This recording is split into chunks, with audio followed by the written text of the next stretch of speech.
Are you guys all energized now? That was awesome. So we're going to take what we learned there and actually now look a little bit more introspectively. Dr. Patricia Colapietro is assistant professor at UC. Patricia and one of our other faculty gave a lecture at a department-wide retreat that we had on mindfulness. And really, we thought it would be a great idea to bring that here. There's a lot of things that you can use for help of managing your Parkinson's symptoms with mindfulness as a therapy for Parkinson's disease and wellness overall. So I wanted to give a warm welcome to Patricia.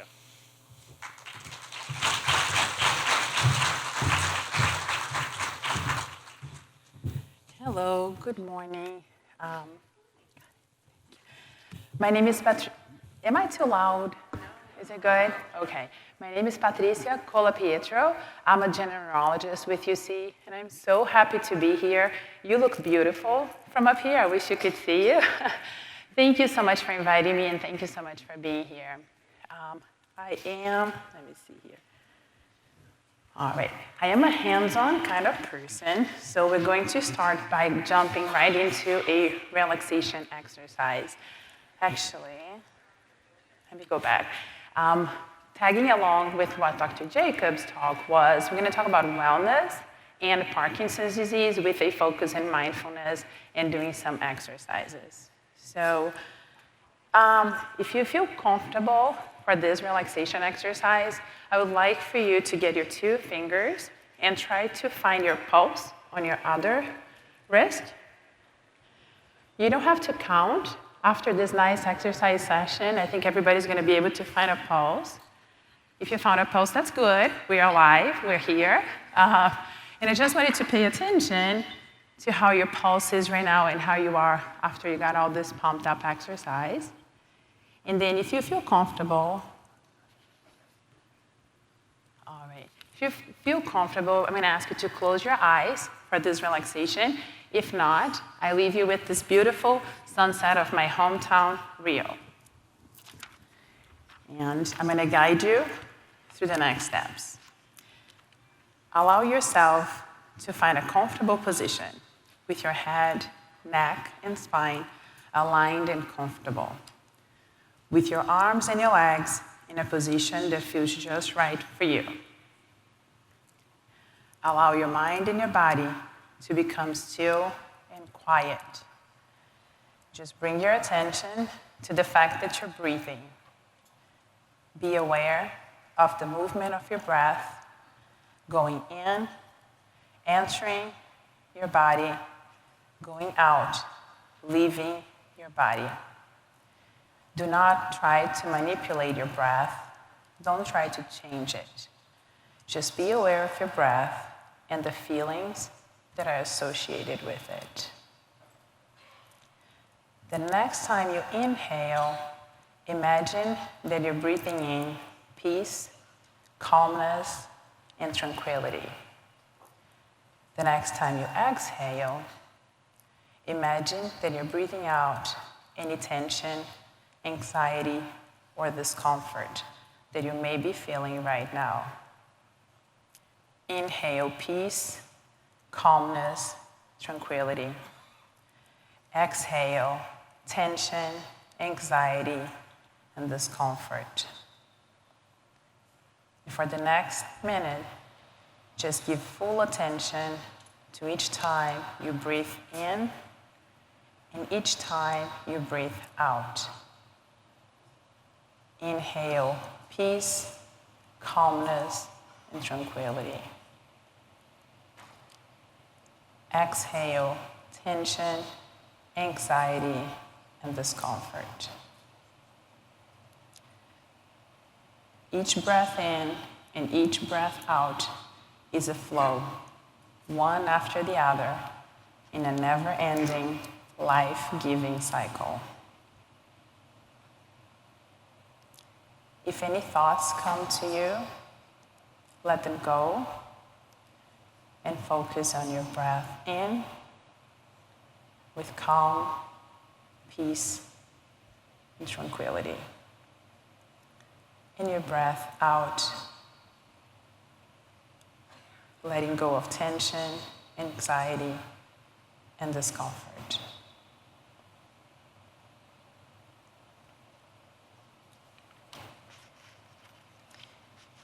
Breathe in and out. When you're ready, slowly and gently open your eyes or bring your attention back to the room.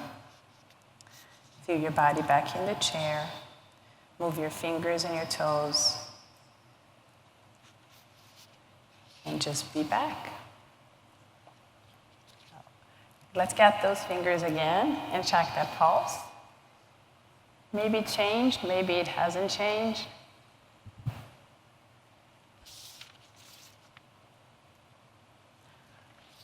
I wanted to talk a little bit about, tagging along again what Dr. Jacob said, the concept of integrative medicine.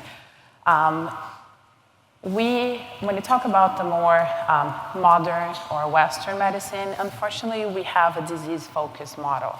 So you may be able to relate to this, where you started to develop symptoms at some point, they accumulated, you developed some signs, and then you went to a physician, and a bunch of tests, or at least a clinical visit was ordered, maybe some more tests, and you found a diagnosis.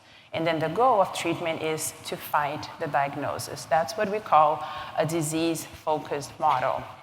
When we talk about the more ancient or traditional, in that sense, medicines, we are talking more of a health-based model. The focus or the center of attention is not the disease, is the individual, is the person. You don't even need to have disease to be healthy. And that's what we try to focus when we talk about integrative medicine and also integrative neurology. So we'll go away from, oh, this is a Parkinson's patient, and we'll go to, this is a human with all these other features that happens to have Parkinson's. When we talk about integrative neurology and integrative medicine, it seems like a newer thing, and we're seeing a lot of more interest, but actually, since 1948, the World Health Organization defined health not as absence of disease or illness, defined health as state of physical, mental, and social well-being. 1948, 71 years. You know what else happened in 1948? A very important human was born that was later diagnosed with Parkinson's in 2006. That's my mom. Her name is Cecilia. She would hit me with her cane if I said that the most important thing of her life is Parkinson's. She doesn't introduce herself like, hi, I'm Cecilia with Parkinson's. And I'm sure you guys don't do that either. Cecilia is a human. She has green eyes. She has grandkids, wonderful children. She's a theologian. And yeah, she has Parkinson's along with other things.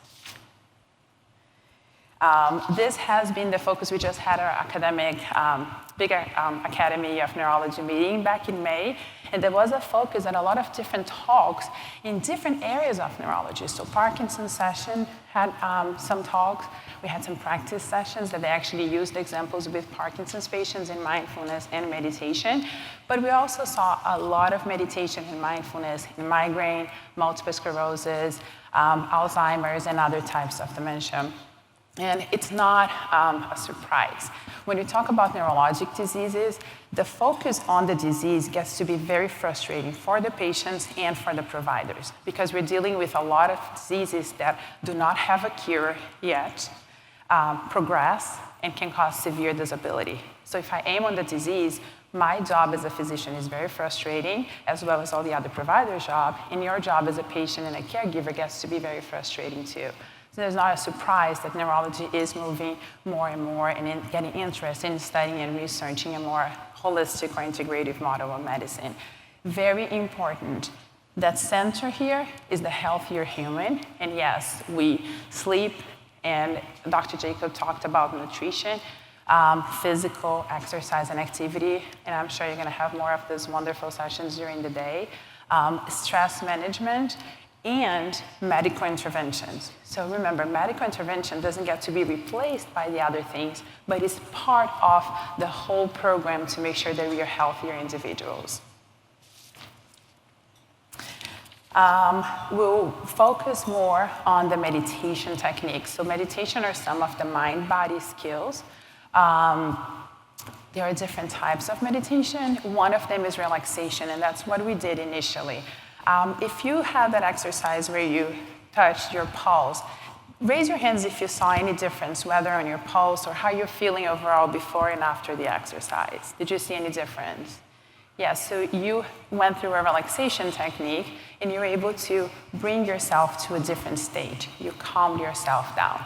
With relaxation, we focus on one thing, and in that exercise was the breath, and we try to stimulate the parasympathetic, big word, I know, system, so we can calm down, bring calm, bring peace. We're changing the state that we were before. And it can be very useful in stressful situations. It can be very useful to help with sleep, and definitely has a role in as part of that treatment. And when we talk about mindfulness, unlike relaxation, we're not trying to change anything. With mindfulness, we are trying to bring awareness and not change the state that we are. So by definition, it's the awareness that comes when we pay attention on purpose in the present moment and without judgment. Awareness, you pay attention on purpose at the moment without judgment. We will go through an exercise in a little bit, but just before we do that, I wanted to tell you there are multiple different techniques, because every time, even if I'm with a patient that knows me and I have a good relationship and I say, let's do some mindfulness, I think you benefit from mindfulness, the eyes roll back. And I can do it. I tried. I hate it. I don't have the patience. I don't know how to start. There are multiple different techniques, and meditation, including guided meditation, is just one of them. So some of the most physical, hands-on physical techniques of meditation are going to be biofeedback.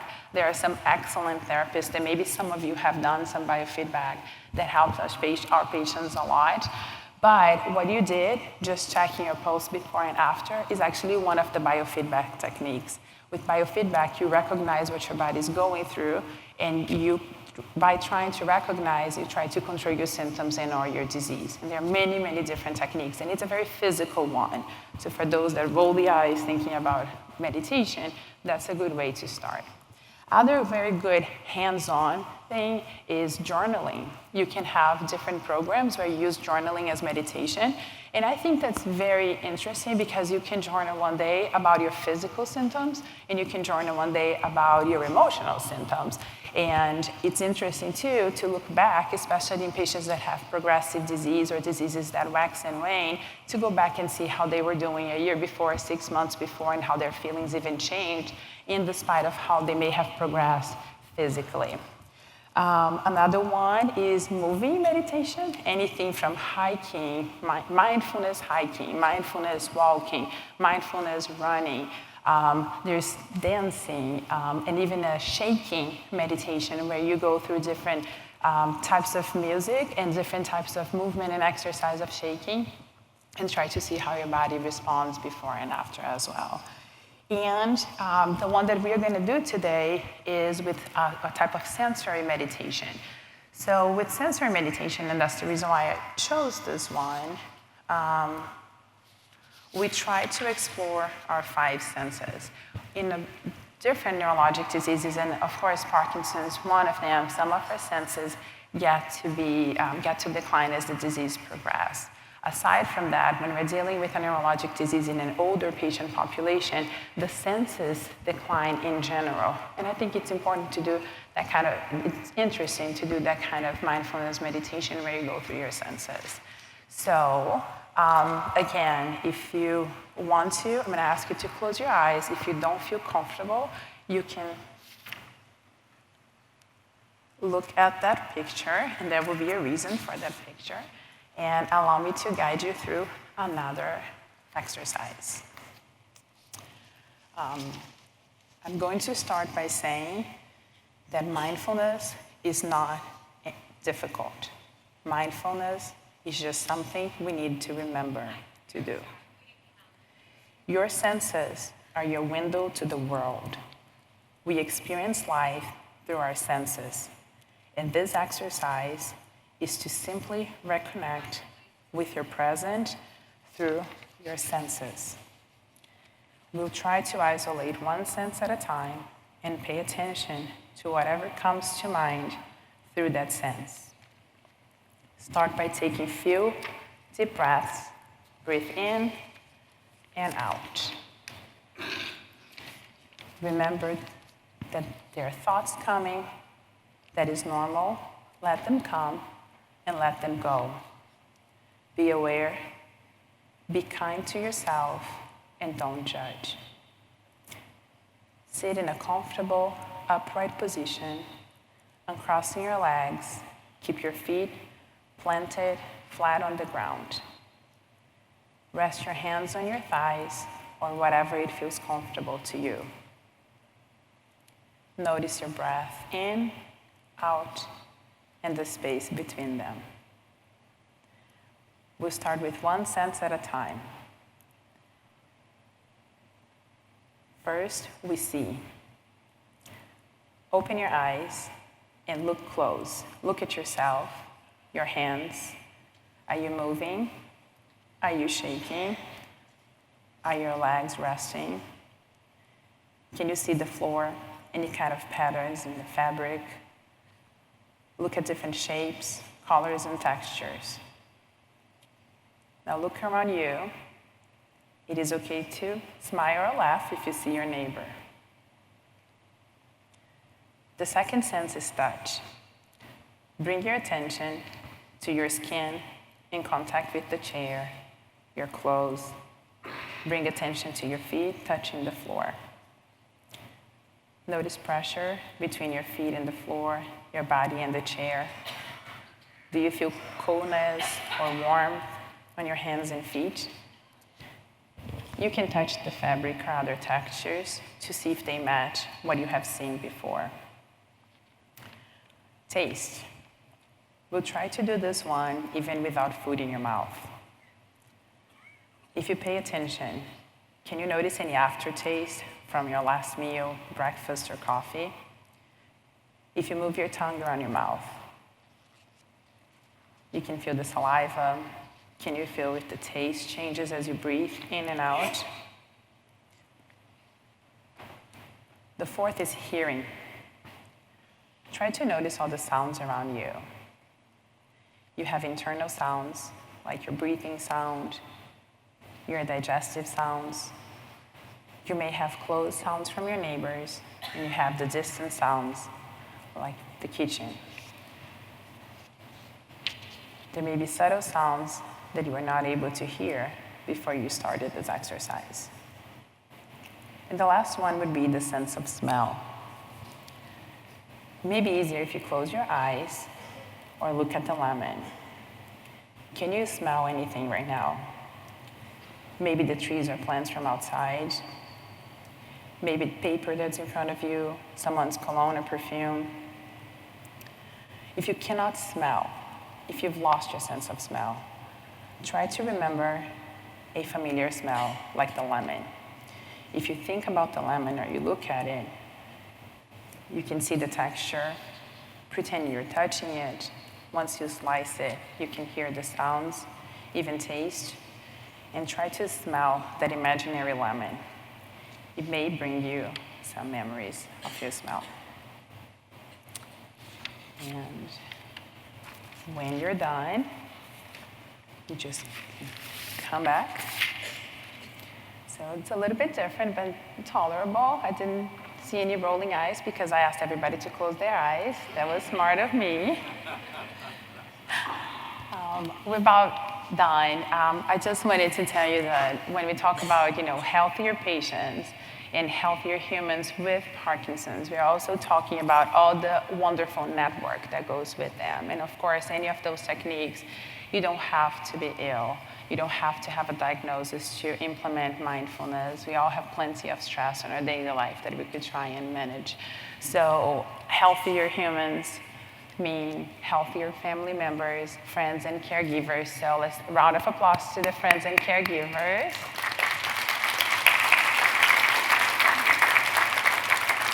Healthcare providers, your doctors, your nurse practitioners, all your different therapists, they go through burnout, so round of applause. And that means healthier society overall, and I think that can be a common goal. Thank you so much. Every time we finish, this would be what a practical meditation or mind-body session would be. Well, we do a relaxation welcome technique. We go through one exercise, and we always try to finish with some kind of words or poem or something to take to the next level. Of course, sunflower is the name. So it made me think a lot about resilience, which is something that I think a lot in terms of my patients. And you are not broken. You're very resilient. You bend, you go through adversities, you have all these challenges on your way, but you bounce back and you're here. I will tell you that a lot of good sunflower quotes, but I will stay with one from Helen Keller, who is definitely a human that did not define herself by her limitations, disabilities, or illnesses. Keep your face to the sunshine, and you cannot see the shadows. That's what sunflowers do.